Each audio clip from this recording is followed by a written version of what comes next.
we don't want witness to the vibration that we don't want to hold, or that we're not ready to hold. It's hard in 3D reality here with how separate we got, how fragmented.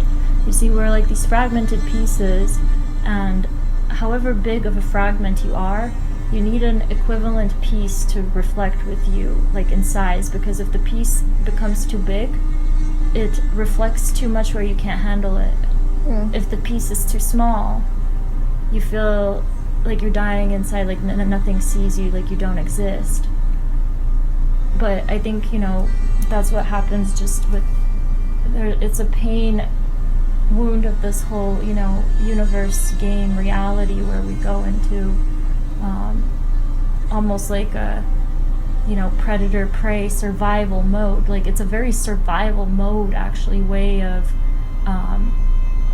holding on to relationships. Like we have to protect, and it's also within the relationship, like, you know, all those thoughts like, oh, this is too good to be true. Subconsciously we're waiting for some shit to happen because it's like things are too good for too long, and how many people are jealous and they're already all the projections and, you know, clenching on to their partners, and by doing that we're harming ourselves because you're chasing that partner away instead of actually holding on to them.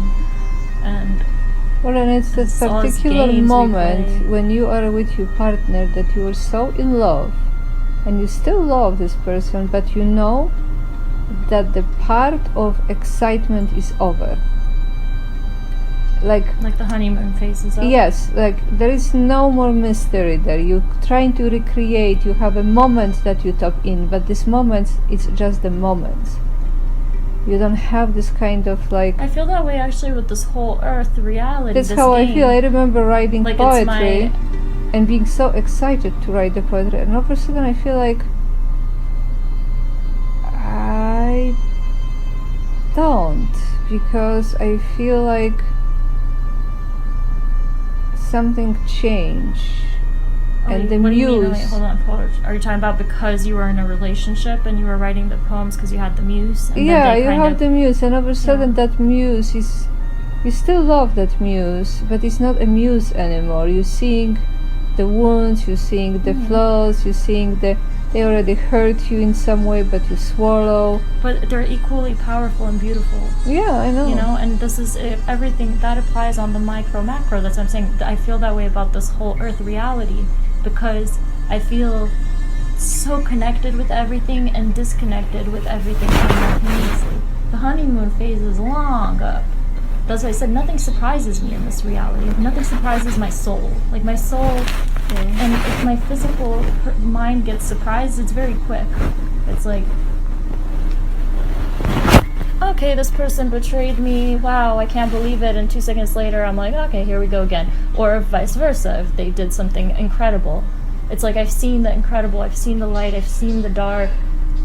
Like you could tell me, my mind, my imagination, like there's nothing really that someone could tell me that I would be like, no, that's impossible. Like, I feel like everything's possible. And yeah, especially when I start have my experiences, you know, with the energy.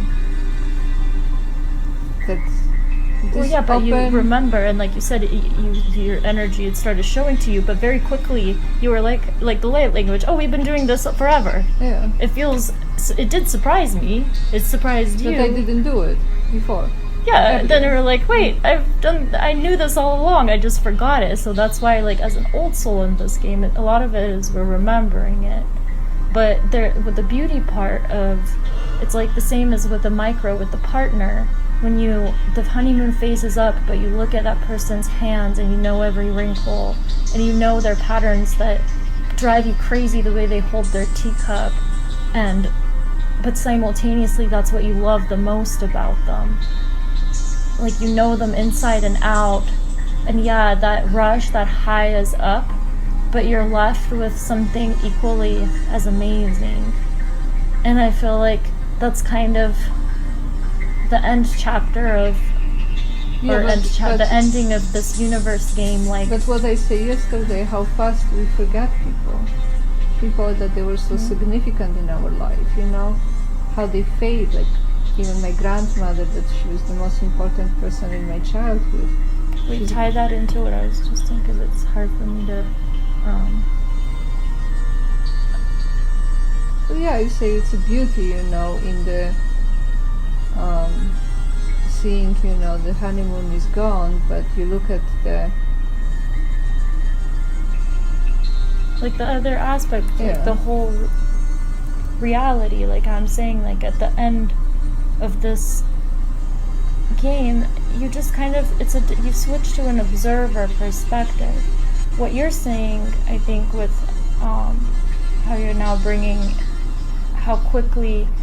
Exactly, like we've had relationships, in high school I was, slitting my wrist, I'm gonna die, I'm not gonna live without this person.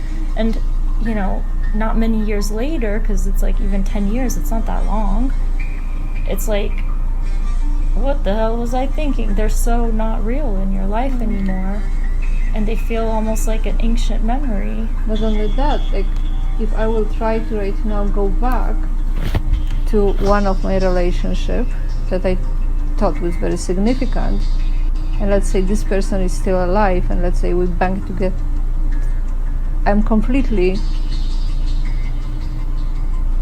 it's impossible to go back to romance and love, even if we're not enemies anymore.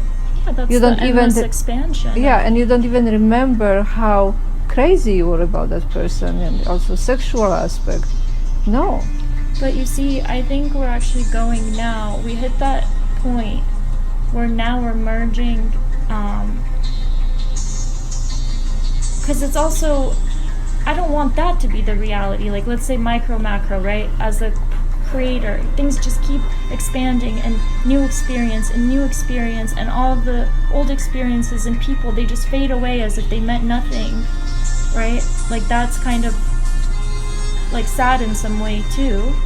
So I feel like now the way that we are going back to source, that we're never going back the same way as you don't go back home after your travels the same person. We do not come back to source the same. Source expands through us, but we are simultaneously reconnecting. So you see, if you bump into an ex-boyfriend, that means you're a vibrational match to bump into each other. There's an aspect of both of you that is bringing each other together, and we might discover that, see how much we're projecting.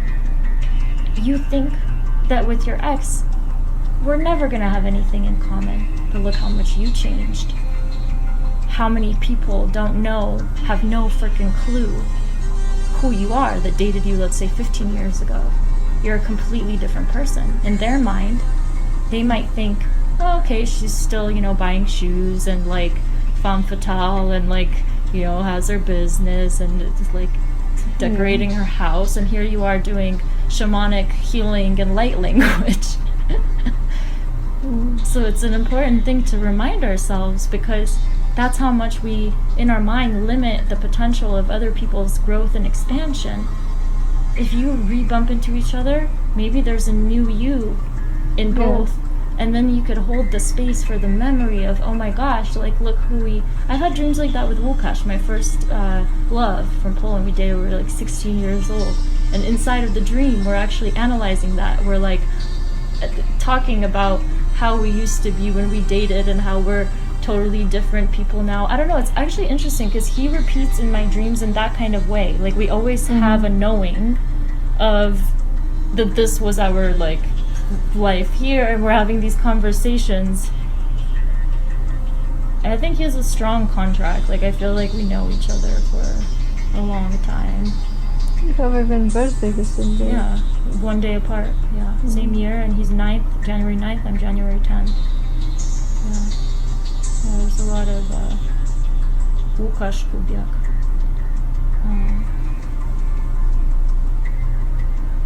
But yeah, it's like we rediscover, and now we fragmented so far that that's actually hurts. That like, wait, what about this person that used to matter to me so much? Where are they? Where are all these people I used to date? Like, I want to know them again. I don't want them to just disappear like dust, like a memory, a faded memory, and into nothingness. Like, no, I want to create with them again, but a new story. I remember when Facebook was new, how excited we all feel.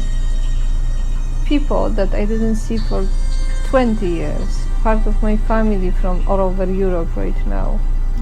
We start putting pictures, we start putting poetry, we trying to create, and all of a sudden something starts changing, like, no, that's just not it. That's not... It's just out of balance. It's a step. Facebook, what started missing is, okay, next picture, we've passed that step. It's an amazing thing to have had Facebook, and we reconnect and we see, that's an amazing part, that we have that global connection, that I can actually see my friends from Poland and something that they're doing. But the void, we miss each other in physicality. If we're physical beings, we want to be intimate. We want to be, and not intimate sexually, but intimate intimacy. We want to truly exist and not just exist through facades. But you see, social media, why it feels empty, it's because it's manipulated by the system.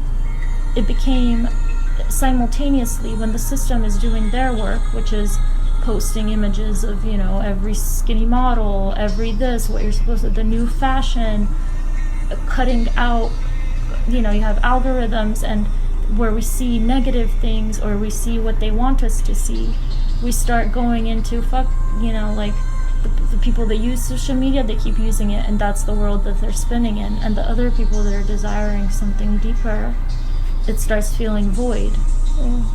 And I think that's a good thing. And then it'd be amazing to merge, where I want to share photos on social media, but I want people to like the posts that I'm saying something from my heart, rather than posting a selfie. My selfie, it gets freaking 100 likes, and my poem, nobody even reads. But then I have to ask myself, how often do I read other people's poems?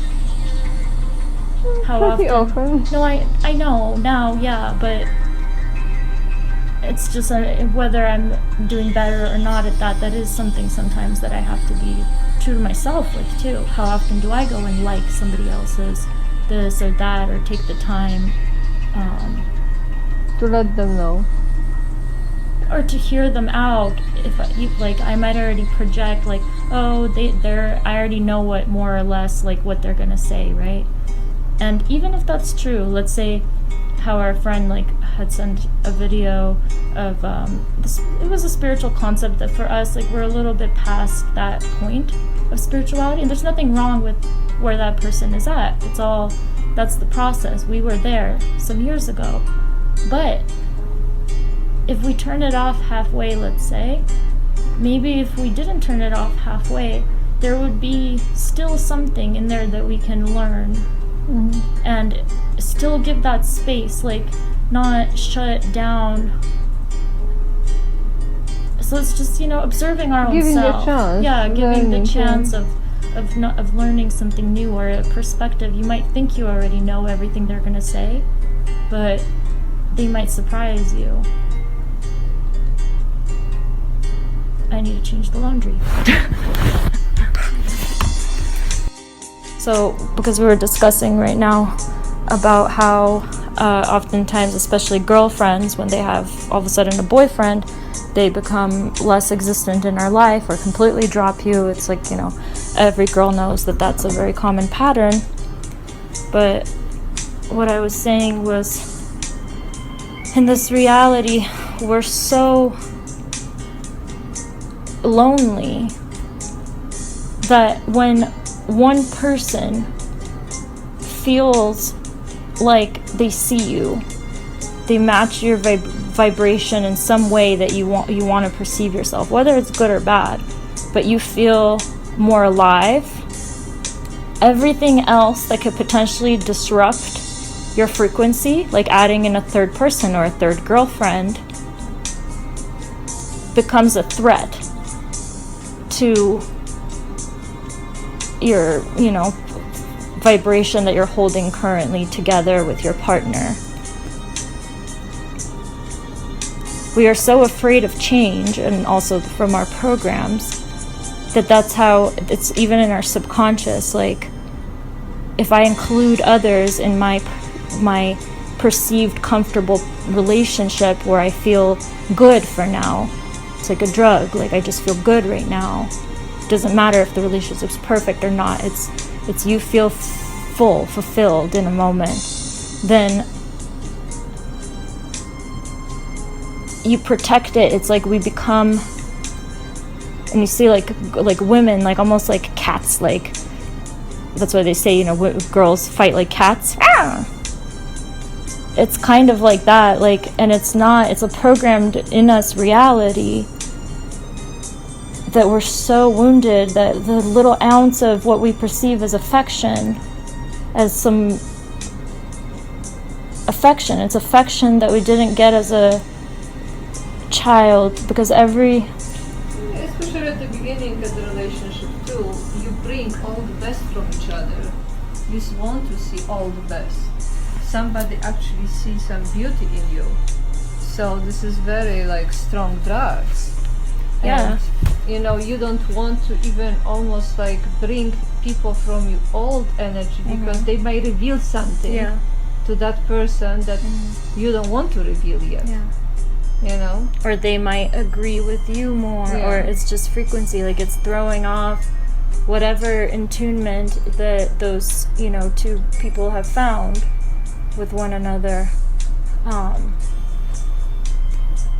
But yeah, because every relationship, it's always a mirror. It's a mirror, and it'll mirror both our shadow and our light. There are also sometimes we protect, it's not just protecting the relationship, it's also, you see, protecting the friendship. Because imagine that